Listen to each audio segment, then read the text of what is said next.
Welcome to the Jill on Money Show. It's Friday, January 12th, and we are here trying to help you make decent, solid, better financial decisions. If you've got something going on in your life and you need a little advice, you need a little hand-holding, don't forget, we are a click away. Just go to JillOnMoney.com, which I'm sure is bookmarked by now on your browser. I mean, come on. You've been listening for so long. But you can remind all of your friends that even if they are not daily listeners, they could be bookmarking the site. And when they have a financial question or anything else is going on, they just go to JillOnMoney.com. And on the website, there is a Contact Us button. You click that button and you ask a question. Don't forget to check the box if you'd be willing to come on the air, either via audio or video. Also, I encourage you to please check out all the great content that lives on the website and maybe even buy the book, The Great Money Reset, coming out in paperback this year, Mark. Coming out in paperback. The Great Money Reset is really based on my conversations with you guys over the last umpteen years that we've been doing various programs. Mark, when did we start the radio show? January 2011. So this is year 13. Lucky 13, baby. Unbelievable. 2011. I was 32 years old-ish. Amazing. And I was much younger. Was I still at Money Watch? I think I didn't leave Money Watch till 13. I joined CBS Money Watch in 2009. I think it was like 9, 10, 11. I think 12 might have been my last year there. So I did 4 years of service as a full-time employee. Then I went over to the news division. Okay, who cares about that? Let's get to some emails because it's important to do that. We have to always pay attention to that. This is from Joe, who writes, "Hi, Jill and Mark. I'm requesting your assistance." And here's what he wants to know. Is it advisable as a federal employee to secure long-term disability insurance at the tail end of my career? I plan on retiring at age 62. Well, okay, so he's 56, right? I'm not sure this makes a ton of sense. Are you saying that I'm wondering because you probably have long-term disability available to you. It's just that like if you were to become disabled, does that mean that you get your federal pension?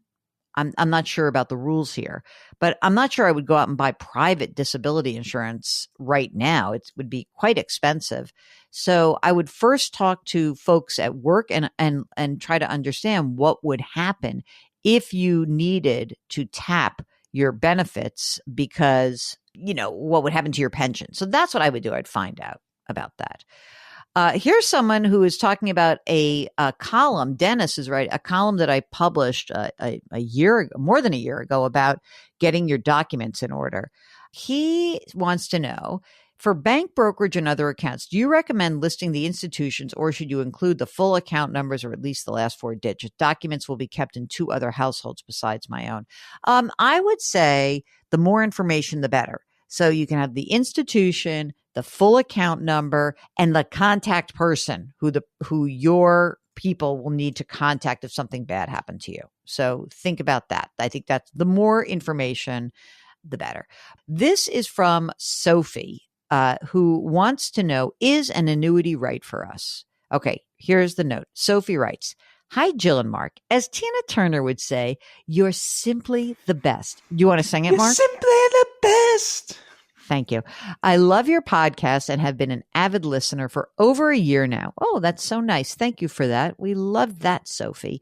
My husband and I have recently retired. We are both 60 and we have 3 launched children. I feel like that should be like number 1 on your resume. 3 launched children. We're not supporting them. Okay. They own their house. It's worth $900,000. There's no pension, but they do have rental income. We will have to pay our health care for the next 5 years. Social Security will be at 67, will be $57,000 pre-tax. We've been speaking to AIF, is an accredited investment fiduciary. I never heard of this. Am I an idiot? I never heard of this. I think it's a way, this is what I think it does. This is a way for people who work at big wirehouses to tell the world they're fiduciaries without getting the CFP. That's my guess. That's my very best guess. Okay. So whatever. I don't know much about this. Let's see what your fiduciary advisor has actually recommended. So let's go there. Okay. So the AIF has proposed that they invest. Oh, here we go, Mark. 300 grand in a nationwide New Heights Select 9 fixed indexed annuity. Of course, I know that you are not a big fan of annuities, so I'm hoping you can give us some advice. Okay. So remember, we've got the house, the $900,000 house. We have about $1.7 million saved, $900,000 in pre-tax IRAs, $500,000 in brokerage, all in Vanguard, $30,000 in a health savings account, rest in a high yield savings, and cash on hand about 110. We are also the beneficiaries of a trust that's worth $2.4 million, which produces $6,000 a month in income. Okay. So just let's get real with this. So they are at 67, they'll have the 57,000 plus another 72 grand in income from the trust, and they only need $7,500 a month. What do we think you should do? I would tell you what, I would fire this person. That's a stupid idea. Why are you investing in an index annuity? What's the point? I don't understand why you would even do that. I thought you were going to tell me we really need income until until our Social Security kicks in. But you've got 5 years. Live on the money you need to live on. And by the way, probably what you may want to do is take money out of your pre-tax IRAs for the next 5 years and take some of the money out that way. Live on that. Claim your Social Security, and that's it. That's all you need to do. I don't know why you would need an annuity. So the answer to your question, is an annuity right for us? Absolutely not. No way. Okay, here we go. This is from Anthony, who's trying to dig out. Hello, Jill. I need some direction.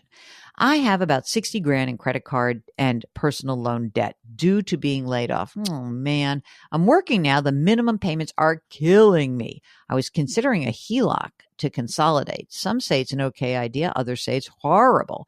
I want to protect my credit score, but it is starting to drop. Do you have advice on the best way to handle the debt right now? Should I do a debt relief program? There's so many scams. I don't know what I should do. Any help you can provide would be amazing.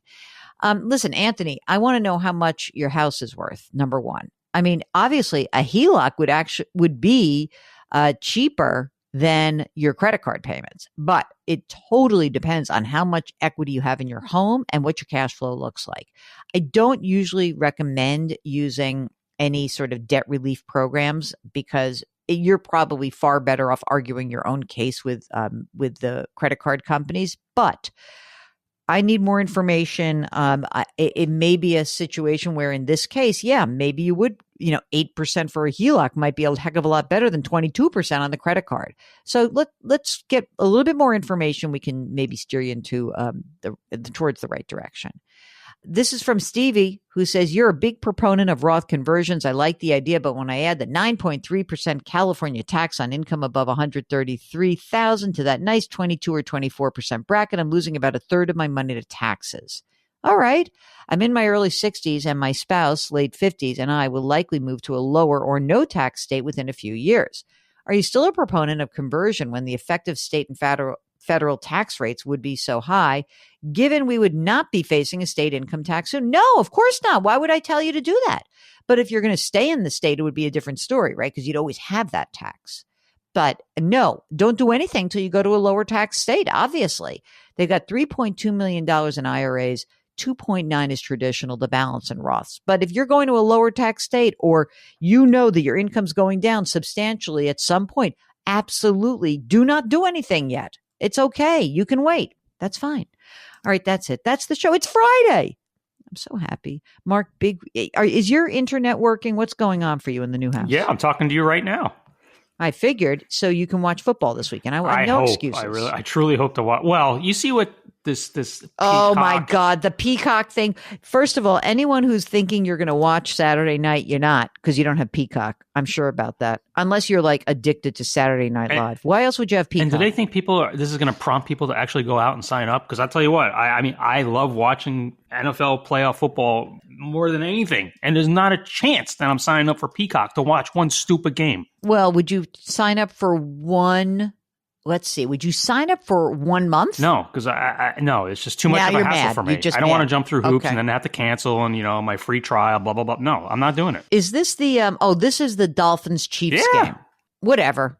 Dolphins are going to tank anyway, so forget it. You don't even have to watch do they think that people one. are going to sign up just to see Taylor Yes, of course Swift they do. in the box? Yeah, maybe she's not after the Golden Globes.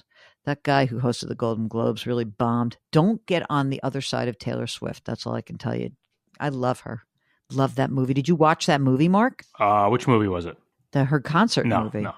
It's so good. It's so good. Okay, I'm done. I'm a Swiftie now. Full on Swiftie. I'm so psyched. All right. For Swifties and NFL fans, we hope you have a great, great weekend. And of course, if you need to get in touch with us, just go to our website, JillOnMoney.com, click the contact us button. Let us know if you would be willing to come on the air live. It's so much fun. It is. I love talking to you guys. Don't forget to sign up for the free weekly newsletter, which comes out today, Friday. Every single Friday. Mark does a great job with that. And you can subscribe to the Jill on Money live subscription service right on the front door of our website. This is where for $35, which I presume is cheaper than Peacock, and it's probably going to give you a lot more enrichment than watching the Dolphins Chiefs on Saturday night, you will have access to 4 live webinars for a whole year, right? Every quarter, and lots of special bonus content. You can subscribe to Jill on Money on the Odyssey app or wherever you listen to your favorite podcast. Please leave us a rating and review wherever you do listen. Our music is composed by Joel Goodman. Mark Talercio is our executive producer and king of all things web. We are distributed by Odyssey. Please, please do something nice for someone else today. Change your work, change your wealth, change your life. Thank you for listening. We'll talk to you tomorrow.